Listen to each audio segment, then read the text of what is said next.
బాత్రూంలో పడ్డాడు. రాజమండ్రి. హలో, వినండి. అన్న బయలుదేరాడు రాజమండ్రి. అన్నకు ఉదయం 6 గంటలకి బాత్రూంలో పడ్డాడు.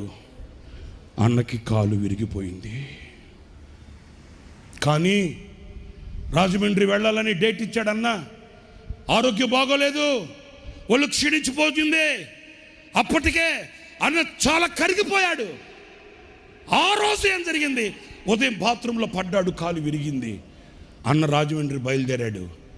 బ్రేక్ఫాస్ట్ చేయలేదు.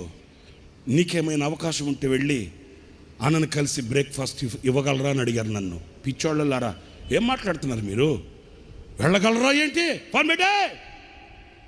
వెంటనే నేను బ్రేక్ఫాస్ట్ కొంచెం టిఫిన్లో పెట్టుకొని రామవరపాడు రింగ్ రోడ్ దగ్గరికి వెళ్ళిపోయాను. అన్న బయలుదేరాడు. మరి కాలు విరిగితే ఎలాగ బయలుదేరేశాడు.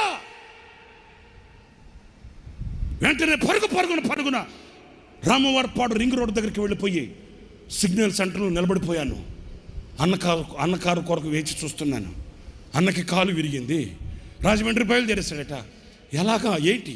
కాలు విరిగితే ఎలాగ బయలుదేరాడు? ఓకే, చూస్తున్నాను. కళ్ళకి ఒత్తులు పెట్టుకొని చూస్తున్నాను.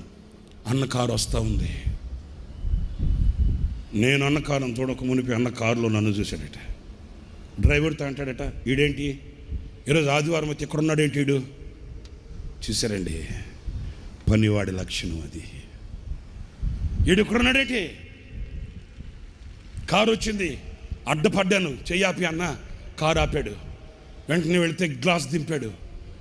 అన్న, రే ఇక్కడున్నావేంటి? ఆరాధన టైం కదా అన్న. నాకు 10 గంటలకు ఆరాధన.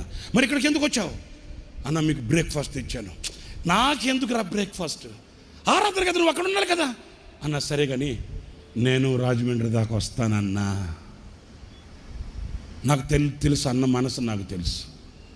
మీకు ఎలాగ జరిగిందంట కదా అంటే అన్న ఒప్పుకోడు. అందుకని నాకు అన్న మనసు తెలుసు. అన్న, నేను రాజమండ్రి దాకా వస్తానన్నా.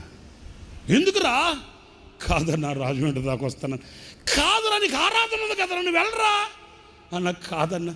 అరే ఏం మాట్లాడుతున్నాను? ఆ బ్రేక్ఫాస్ట్ నాకు ఇచ్చి. నేను తింటాను లేను, వెళ్ళు. నేను తింటాను లేను, వెళ్ళరా. పిల్లల 2 కళ్ళతో నీళ్లు పెట్టుకున్నాను.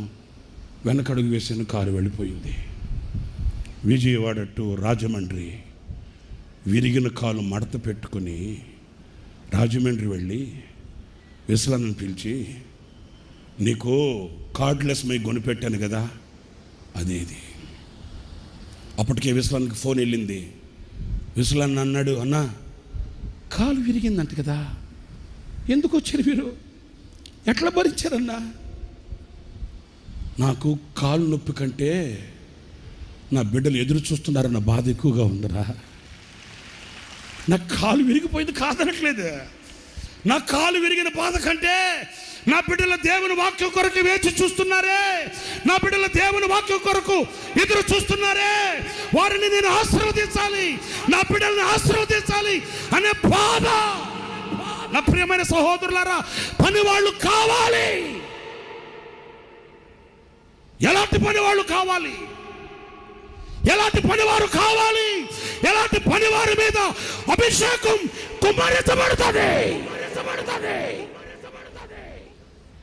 కాలు విరిగితే కాలు మడత పెట్టుకొని, అదిగో చూడండి, దాంట్లో నమ్మకమైన పనివాని సేవ, నమ్మకమైన సేవకుని పని.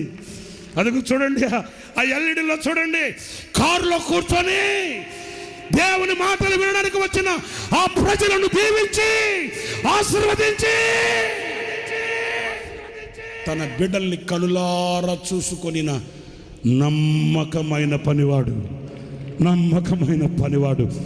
శరీరం కరిగిపోతున్నా, రక్తం ఆవిరైపోతున్నా, కంటి దృష్టి తగ్గిపోతున్నా, పని విడువని, కర్తవ్యం మరువని నమ్మకమైన పనివాడు.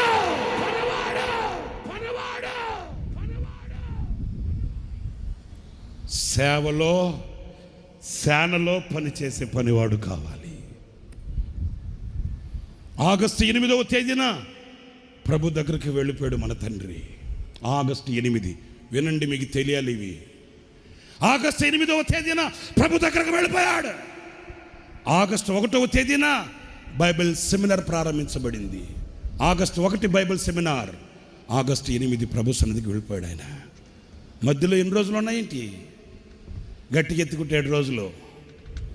ఒకరోజు అంత స్పూన్ ఫీడింగ్, అప్పటికే అన్న శరీరం అంతా గుల్లైపోయింది, కరిగిపోయాడు.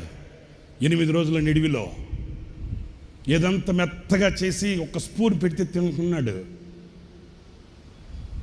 ఉదయాన్న నాకు కొంచెం తిన్న తర్వాత అందరం అక్కడే ఉన్నాం. పీల్చి అంటాడు, నన్ను బైబిల్ సెమినార్కి తీసుకుని వెళ్ళరా, నేను వాక్యం చెప్పాలి కదా. చూసారా, ఉన్నారండి పనివారు. ఎలాంటి పనివాడు కావాలి? సేవలో సేనలో పనిచేసే పనివాడు కావాలి. నా పిల్లల దగ్గరికి తీసుకుని వెళ్ళరా. విసలన్న అన్నాడు, అన్న ఇన్ఫెక్షన్స్ ఉంటాయి, మీరు బాగైన తర్వాత వెళ్తారు కదా, 4 రోజుల తర్వాత మీరు క్లాస్కి వెళ్తురు అన్నా. అట్లా అంటే 2 కళ్ళల్లో నీళ్లు కార్చాడు. 2 కళ్ళల్లో నీళ్లు కార్చి, రే నా పిల్లల్ని నేను చూసుకోకూడదా? నా పిల్లల్ని నేను చూడాలిరా, నా పిల్లల్ని నేను చూడాలిరా.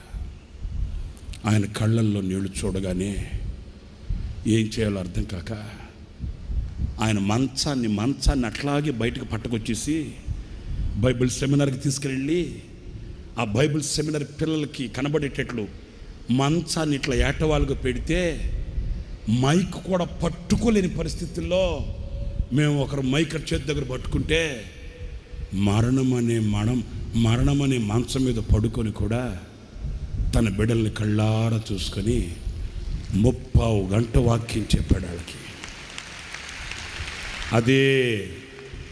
అదే ఆయన చివరి సందేశం. త్రిత్వాన్ని గురించి 30 గంట నోట్లో మాట పెగలట్లే. శక్తి కూడగట్టుకుంటాడు, శరీరంలో ఉన్న బలాన్ని కూర్చుకుంటాడు. 30 గంట.